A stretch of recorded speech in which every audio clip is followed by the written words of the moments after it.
I want to look at Acts chapter 3 for just a moment. Acts chapter 3, verses 1 through 9.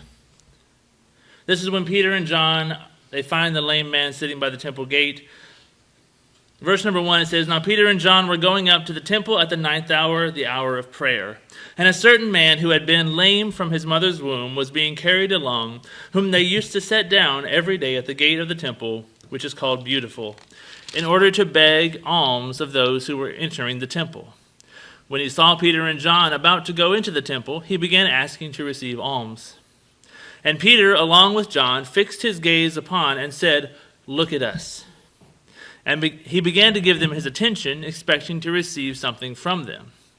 But Peter said, 'I do not possess silver and gold, but what I do have I give to you. In the name of Jesus Christ the Nazarene, walk.' And seizing him by the right hand, he raised him up, and immediately his feet and ankles were strengthened. With a leap he stood upright and began to walk. He entered the temple with them, walking and leaping and praising God. And all the people saw him walking and praising God." We look at this man. He's sitting there at the temple gate, has been for years. Everybody knows he's here. They know his situation.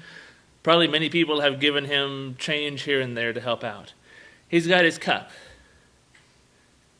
That's his livelihood right there. He's holding his cup.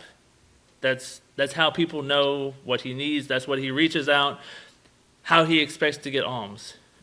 When Peter comes along, Peter has to tell him, you've got to put down the cup. You've got to put down your cup. Because God's blessing isn't going to fit in that little cup you're holding.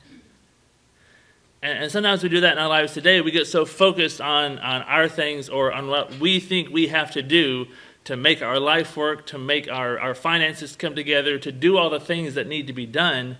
And we're so focused on our little cup that we don't have enough room for God's blessings. I want to kind of change that a little bit because today we're here because of this little cup. But the difference with this one is, this one does have all the blessings in it. This is not a human cup. This is the cup that reminds us of Jesus' sacrifice. This is the cup that for 2,000 years, followers of Christ have been coming together every single Sunday to remember his sacrifice, to remember the blessings that we have, to put down our earthly cup and to take up the cup of blessings, the cup of Jesus.